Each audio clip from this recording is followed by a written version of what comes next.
سفیان ثوری نے بیان کیا، ان سے سلیمان اعمش نے، ان سے ابو الضحیٰ نے، ان سے مسروق نے، ان سے عبداللہ بن مسعود نے۔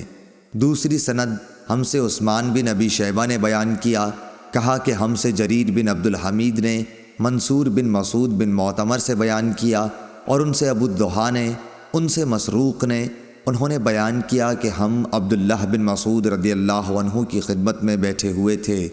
آپ نے فرمایا کہ نبی کریم صلی اللہ علیہ وسلم نے جب کفار قریش کی سرکشی دیکھی تو آپ صلی اللہ علیہ وسلم نے بد دعا کی کہ اے اللہ 7 برس کا قحط ان پر بھیج جیسے یوسف علیہ السلام کے وقت میں بھیجا تھا۔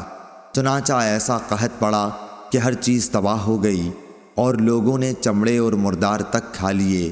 بھوک کی شدت کا یہ عالم تھا کہ آسمان کی طرف نظر اٹھائی جاتی تو دھوئیں کی طرح معلوم ہوتا تھا۔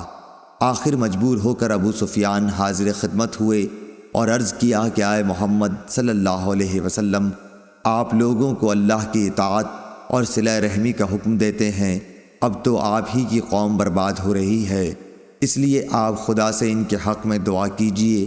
اللہ تعالیٰ نے فرمایا کہ اس دن کا انتظار کر جب آسمان صاف دھواں نظر آئے گا۔ آیت انکم عائدون تک، نیز جب ہم سختی سے ان کی گرفت کریں گے۔ کفار کی سخت گرفت بدر کی لڑائی میں ہوئی۔ دھوئیں کا بھی معاملہ گزر چکا جب سخت قحط پڑا تھا، جس میں پکڑ اور قید کا ذکر ہے، اور وہ سب ہو چکے۔ اسی طرح سورہ روم کی آیت میں جو ذکر ہے وہ بھی ہو چکا۔